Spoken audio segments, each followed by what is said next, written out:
JK cartoon video. किन्नर चुड़ैल। गोरखपुर नाम का एक गांव हुआ करता था। उस गांव में ज्यादा लोग नहीं रहते थे। उस गांव में एक गर्भवती विधवा औरत रहती थी। उस औरत का नाम कमला था। कमला अपने घर में अकेली रहती थी।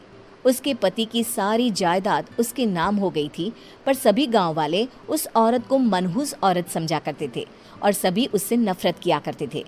एक बार कमला राशन की दुकान पर खाने का सामान खरीदने जाती है। भैया जी, जरा 1 किलो दाल चावल देना।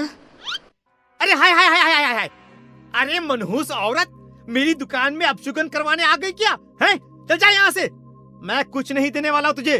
भाग भाग यहाँ से, चल जा, निकल। भैया जी, ऐसा मत कहिए। मैं गर्भवती हूँ, मुझे खाने की बहुत जरूरत है। मुझे खाना दे दीजिए।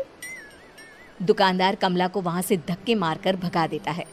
तभी कमला रोते रोते उस गांव के किन्नरों के इलाके में आ जाती है। गांव वाले किन्नरों को उसी इलाके में रखा करते थे, क्योंकि वो लोग किन्नरों को पसंद नहीं करते थे और उनके इलाके में रहने से मना करते थे। तो किन्नरों ने उसी गांव में अपना एक इलाका बना लिया था। जब किन्नर लोग देखते हैं कि एक गर्भवती महिला रोते रोते उनके इलाके में आ गई है, तो सारे किन्नर कमला के पास जाकर उसका हाल पूछने लगते हैं। क्या हुआ बहन, तुम्हारी गर्भवती अवस्था में इतनी बुरी हालत कैसे है? तुम रो क्यों रही हो? तुम डरो मत, हम तुम्हें कोई नुकसान नहीं पहुंचाएंगे। तुम शांत होकर सब बताओ कि हुआ क्या है। मैं कमला हूँ। मैं गांव के दूसरे इलाके से आई हूँ। 2 महीने पहले ही मेरे पति की मौत हुई है। मुझे गांव के लोग मनहूस मानते हैं, क्योंकि मैं विधवा हूँ और गर्भवती भी। वहाँ के लोग मुझे खाने के लिए कुछ बेचने के लिए भी तैयार नहीं, जिससे मेरा गुजारा नहीं हो रहा था। कोई बात नहीं कमला, हम तुम्हारा ख्याल रखेंगे। किन्नर लोग कमला को एक खाली घर में रहने के लिए जगह दे देते हैं और उसकी देखभाल भी करते हैं। कुछ ही महीने बाद कमला अपने बच्चे को जन्म देती है, पर अफसोस, कमला बच्चे को जन्म देते ही अपनी जान गंवा देती है। जब सब किन्नर बच्चे को देखते हैं तो बहुत खुश हो जाते हैं, क्योंकि वो बच्चा भी किन्नर ही था। कमला ने एक किन्नर बच्चे को जन्म दिया था। अब इस बच्चे की देखभाल कौन करेगा? हम तो इस बच्चे को गांव के दूसरे इलाके में भी नहीं भेज सकते। और तो क्या हुआ, इस बच्चे की माँ नहीं रही तो हम इसे पालेंगे। अब ये हमारे इलाके में रहेगा, हमारे साथ रहेगा। फिर वो किन्नर उस किन्नर बच्चे को गोद ले लेते हैं, उसका नामकरण कराते हैं। उस किन्नर बच्चे का नाम शक्ति रखा जाता है। देखते ही देखते शक्ति बड़ी होने लगती है। उसके रंग रूप बहुत सुंदर थे।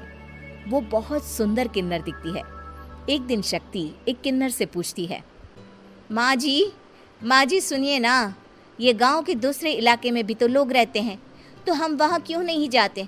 हम उनसे अलग क्यों रहते हैं? शक्ति, क्योंकि वो लोग हमारे जैसे नहीं, वो लोग हमें पसंद नहीं करते, इसीलिए हम उनसे अलग रहते हैं।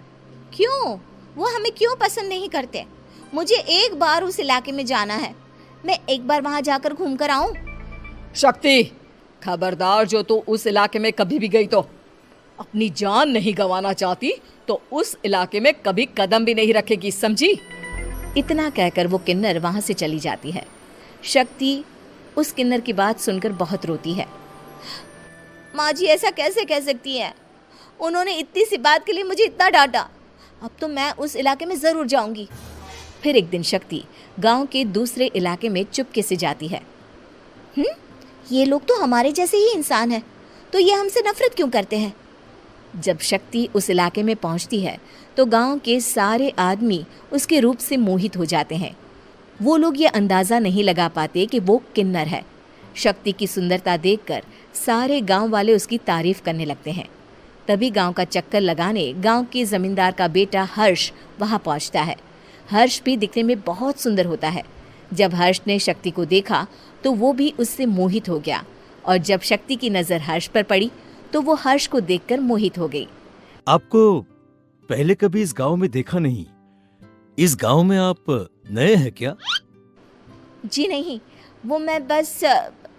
तभी शक्ति बोलते बोलते रुक जाती है और मन में सोचने लगती है। अगर मैंने इनको बता दिया कि मैं दूसरे इलाके से आई हूँ तो वो समझ जाएंगे कि मैं किन्नर हूँ, इसलिए मुझे इनसे झूठ ही बोलना पड़ेगा। शक्ति हर्ष को कहती है, जी हाँ, मैं इस गांव में नई आई हूँ, यहाँ अकेली रहती हूँ। वैसे आप कौन है? आप भी इसी गांव में रहते हैं?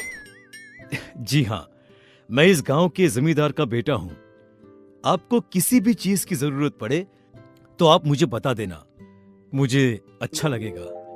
ऐसे ही शक्ति और हर्ष एक दूसरे से रोज मिलने लगते। वो दोनों अपने प्यार का इजहार करने एक दूसरे से मिलने जाते हैं। तभी शक्ति का पीछा करते करते एक किन्नर वहां आ जाती है। शक्ति, मैं तुमसे बहुत प्यार करता हूँ। मैं तुमसे शादी करना चाहता हूँ। क्या तुम मुझसे शादी करोगी? हाँ हर्ष, मैं तुमसे शादी करूँगी, पर मैं तुमको अपने बारे में एक सच्चाई बताना चाहती हूँ जो मैंने तुमसे छुपा कर रखी है। तभी उनके बीच में ही वो किन्नर आ जाती है। शक्ति, तेरी हिम्मत कैसे हुई ऐसा करने की? वो किन्नर शक्ति को खींचकर गांव के जमींदार के पास ले जाती है। हर्ष भी वहां शक्ति को बचाने के लिए पहुंच जाता है। जमींदार शक्ति और हर्ष के प्यार के बारे में सुनकर गुस्से में आ जाता है और शक्ति को गांव के बाहर निकालने की सजा देता है। शक्ति ये बात सहन नहीं कर पाती और कुएं में कूदकर अपनी जान दे देती है। जमींदार हर्ष की शादी गांव की एक लड़की से करवा देता है, पर हर्ष इस शादी से खुश नहीं होता। शक्ति अपना बदला लेने के लिए मरने के बाद किन्नर चुड़ैल बन जाती है। अब मैं इन गाँव वालों को नहीं छोड़ूंगी, अब इनसे मैं अपने प्यार का बदला लूंगी। किन्नर चुड़ैल गांव वालों को परेशान करना शुरू कर देती है। एक बार वो रात को गांव के खेतों में पहुंच जाती है और वहां आग लगा देती है। सारी फसल जल के राख हो जाती है। जब एक आदमी रात को उठकर देखता है कि खेत में आग लग गई है तो वो वहां पहुंच जाता है। वो देखता है कि खेतों के बीचों बीच एक किन्नर चुड़ैल खड़ी है और वहां खड़े होकर ताली बजा रही है। गांव वाला किन्नर चुड़ैल को देखकर बेहोश हो जाता है। जब सुबह उस आदमी को होश आता है तो वो सीधा जमींदार के पास जाता है। अरे जमींदार साहब, अरे वो किन्नर चुड़ैल ने मेरी सारी फसल जला दी। अब मैं क्या करूंगा? क्या होगा मेरा? जमींदार चुड़ैल किन्नर का नाम सुनते ही सब कुछ समझ जाता है। अब वो बहुत डर जाता है। उसी रात को जब जमींदार डर के मारे अपने कमरे में सो नहीं पाता, तभी वहां अचानक से किन्नर चुड़ैल आ जाती है। किन्नर चुड़ैल जोर जोर से जमींदार के आगे खड़ी होकर हंसने लगती है और ताली बजाने लगती है। जमींदार उस डरावनी किन्नर चुड़ैल को देखकर बहुत डर जाता है। तूने मेरे साथ बहुत बुरा किया, अब मैं तुझे जान से मार दूंगी। नहीं नहीं नहीं नहीं नहीं, मुझे माफ कर दो, मुझे मत मारो। मैं कभी ऐसा दोबारा नहीं करूंगा। अब तुम जो बोलोगी वही मैं करूंगा। ठीक है, मैं चाहती हूँ कि किन्नर इलाका गांव के इलाके से जुड़े और गांव का कोई भी आदमी किन्नर समाज से द्वेष ना करे, उससे नफरत ना करे, नहीं तो मैं सारे गांव को मार दूंगी। और तुम गांव में एक नया कानून बनाओ कि अगर किसी ने भी किन्नर समाज को हानि पहुंचाने की कोशिश भी करी या इनसे भेदभाव करने की भी कोशिश करी तो उनको कड़ी से कड़ी सजा मिलेगी। हाँ हाँ हाँ हाँ, मैं ऐसा ही करूंगा। तुम जो बोलोगी वो मैं करूंगा, पर मुझे जाने दो प्लीज। तब वो किन्नर चुड़ैल वहां से चली जाती है। गांव का जमींदार किन्नर चुड़ैल का कहा मानते हुए दोनों इलाकों को एक कर देता है और नया कानून भी लागू कर देता है। तब से वहां किन्नर समाज और बाकी गांव वाले शांतिपूर्वक रहने लगते हैं।